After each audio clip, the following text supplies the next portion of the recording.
안녕하세요. 반갑습니다. 비트코인 뉴스 팡입니다. 자, 금일 뉴스들 여러 가지 준비했는데요. 여러분들에게 도움이 되시길 바라고요. 도움이 되신다면 좋아요, 구독, 댓글 달아주시면 정말 감사하겠습니다.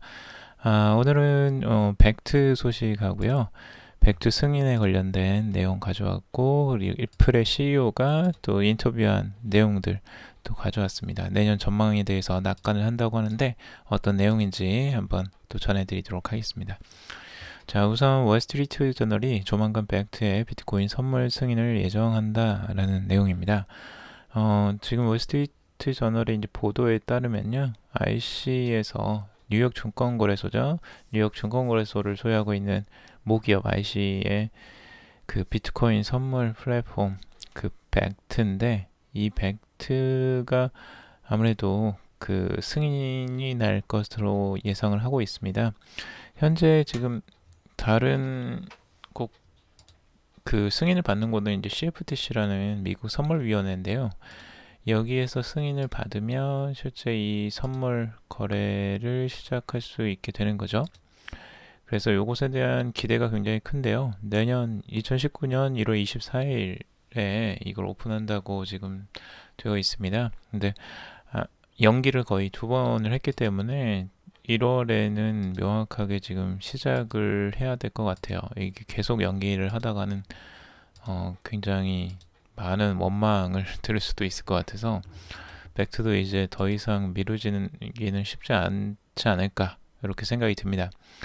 그래서 우선은 이 벡트가 기존 선물거래소랑 다른 게 뭐냐면, 기존의 선물거래소는 그 현금 거래예요. 현금 거래. 그러니까 비트코인이 없더라도 그냥 나중에 정산해서 할 때 그 금액으로 현금으로 그 차액만 계산하면 됐거든요. 근데 벡트의 이제 비트코인 선물은 비트코인을 직접 들고 있어야 하는데요. 이거 비트코인이 직접 가는 겁니다.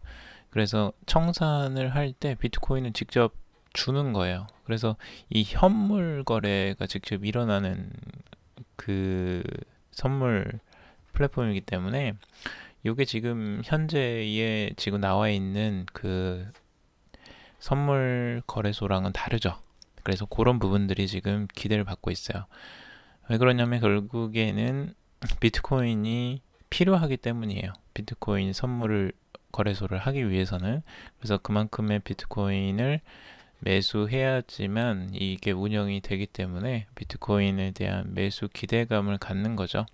이 거래소를 통해서. 그래서 그 부분이 앞으로 이 벡트가 만약 그 제대로 진행이 된다면 앞으로 크게 또 뭔가 움직임이 보일 수도 있겠죠. 그래서 그거에 대한 기대감이 지금 굉장히 큰 것으로 보여집니다.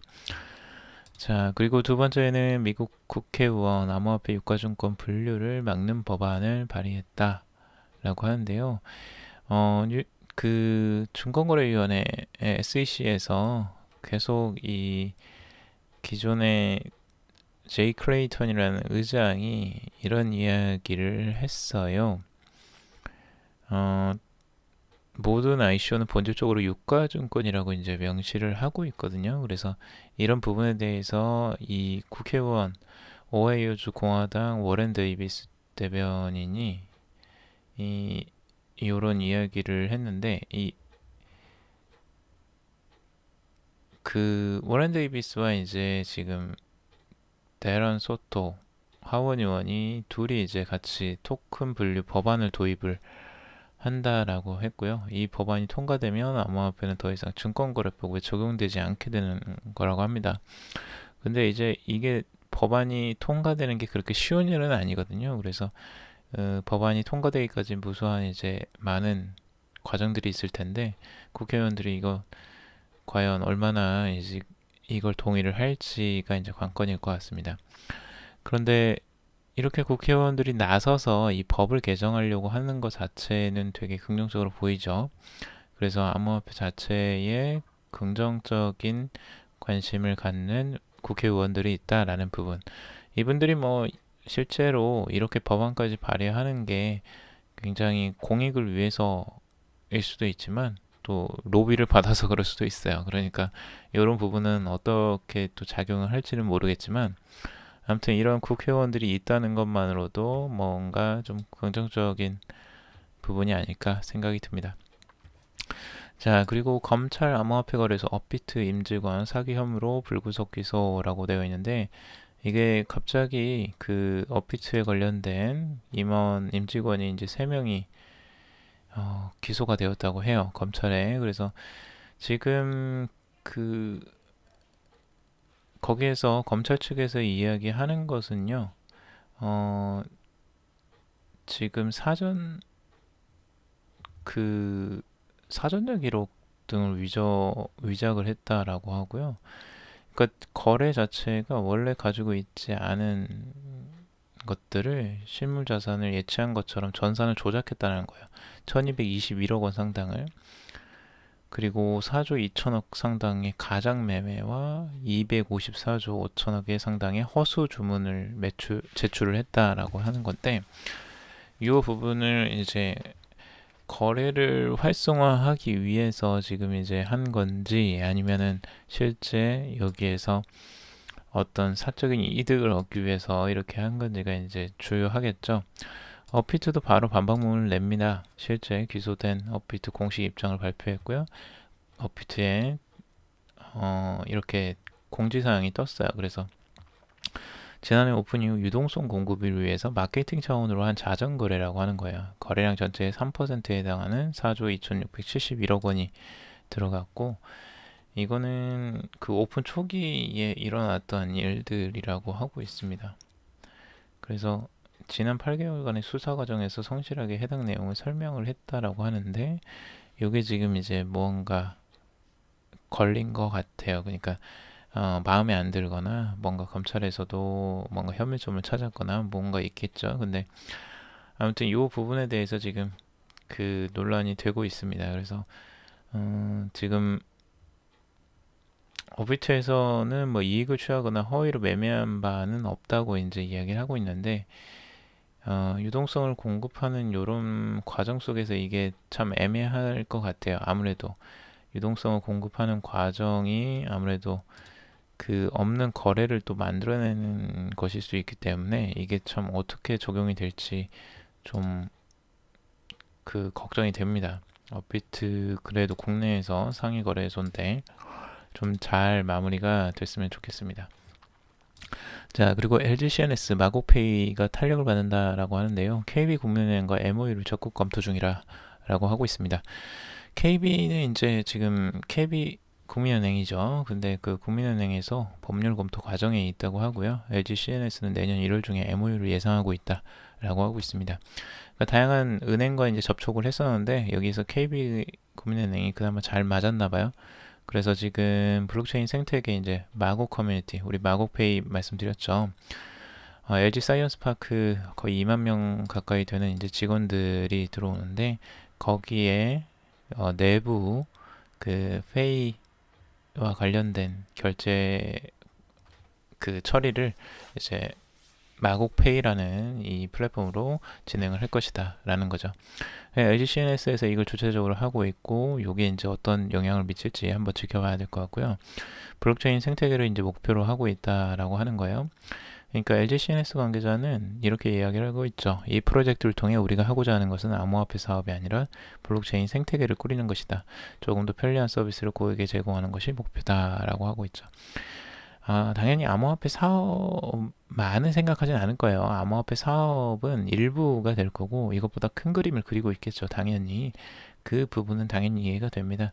그래서 이 전체적으로 이제 블록체인 시장 자체에서 큰 역할을 하려고 지금 노력을 하는 것 같은데 이렇게 시범적으로 한번 사용을 하다 보면 이 테스트를 통해서 많은 또 결과들이 나올 것 같아요. 그래서 LG CNS가 어떤 블록체인 사업을 또 잘 이끌어 갈지 기대가 됩니다.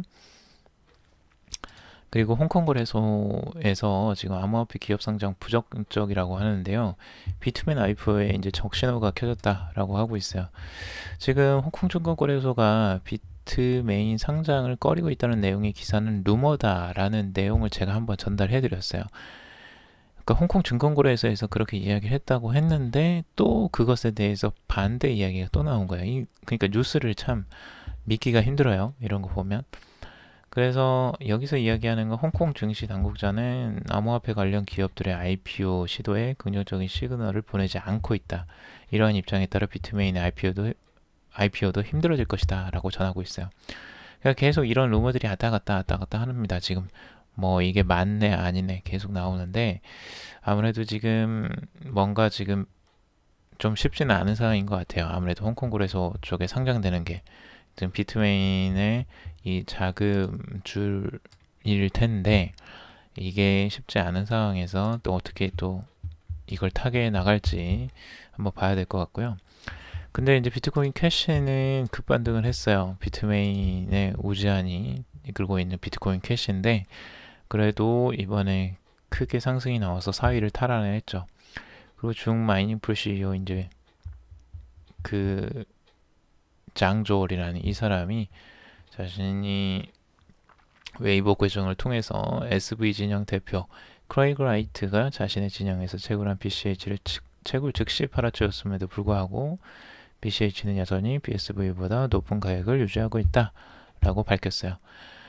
실제 이제 시가총액으로 봤을 때는 비트코인 캐시가 이제 다시 올라섰죠. 그리고 이게 지금 어떻게 해서 이렇게 이제 일어나는지가 참 주목해 볼 만한 것 같은데 아무래도 BCH 측의 우호 세력들이 매수한 게 아닐까라는 좀 추측이 듭니다. ABC 진영에서는 요거에 대해서 이제 아마 BCH를 매도를 했을 거고 최근에 굉장히 많이 떨어졌었죠. 그리고 그럼으로써 가격 하락이 컸었는데 다시 이제 이번에 급 반등을 했었죠. 이번 반등 시점에. 그래서 이 부분이지 않을까라는 좀 생각이 드는데 여기서 이제 이야기하는 거 이 사람도 그러니까 아마 이 비트코인 캐시 측, BCH 측 우호 세력이기 때문에 아마 이런 이야기를 하는 것 같아요. 그리고 현재 비트메인은 IPO 여부가 결정되는 중요한 시기를 겪고 있기 때문에 BCH 가격을 조작할 가능성이 적다라고 하고 있는데 그게 과연 그럴까 하는 건 좀 모르겠어요. 아무튼 조작을 뭐 그 사람이 꼭 하지 않아도 다른 사람이 할 수 있겠죠. 그리고 그 코인베이스에서 이야기하는 건데요. 암호화폐 배우면 토큰 지원금을 지급하겠다라고 합니다. 암호화폐 그 교육 플랫폼 코인베이스 언을 출시했고요. 코인베이스 언은 이 암호화폐 관련 교육 자료를 보고 이제 문제를 풀면 보상으로 제로엑스 토큰을 준대요. 코인베이스가 이제 최근에 제로엑스를 상장시켰잖아요. 그래서 그 제로엑스 토큰을 이제 받을 수 있다고 해요.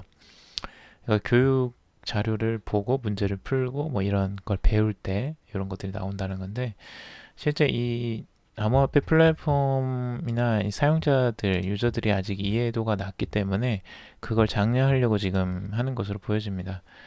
근데 지금은 우선 이제 초대받은 이들만 사용할 수 있고요. 누구든 이제 전체 공개 시스템의 플랫폼을 이용할 수 있도록 대기 명단에 이름을 올려놓을 수 있다고 합니다.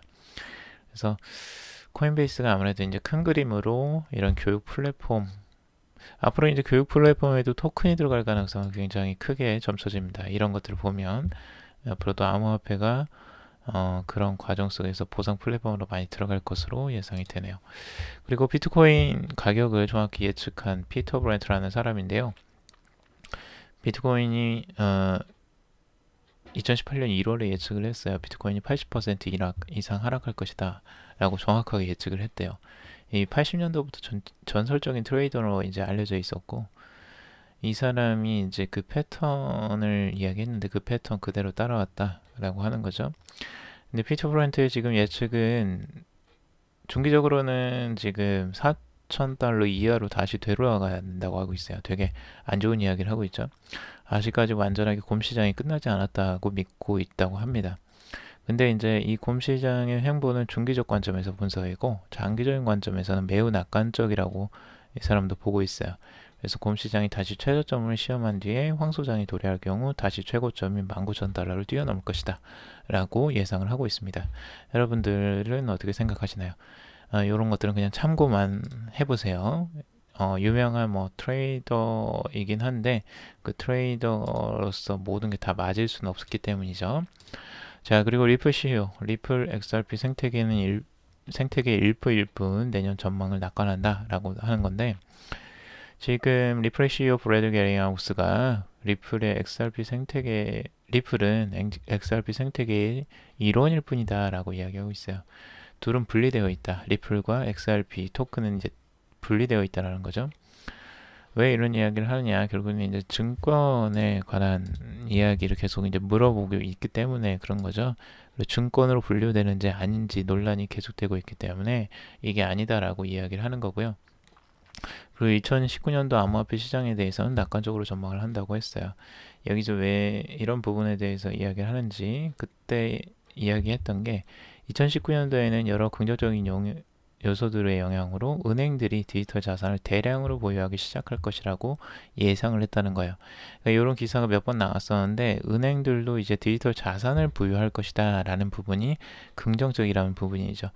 이게 실제적으로, 그러니까 리프 XRP를 보유하는 부분들을 떠나서 암호화폐 자체, 디지털 자산을 보유할 가능성이 높아 보인다라고 하고 있어요.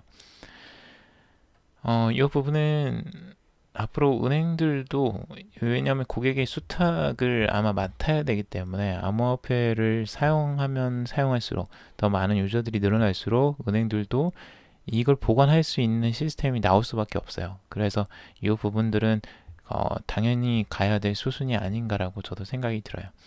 그래서 이런 부분까지 한번 정리해봤고요. 여러분들 도움이 되시면 좋겠습니다. 투자에 그냥 참고만 하시고요. 제가 드린 내용들은 여러분들 투자는 신중하게 스스로 생각하시고 판단하시고 결정하시길 바라겠습니다. 오늘 너무 들어주셔서 감사하고요. 도움이 되셨다면 좋아요, 구독, 댓글 달아주시면 정말 감사하겠습니다. 들어주셔서 정말 감사합니다.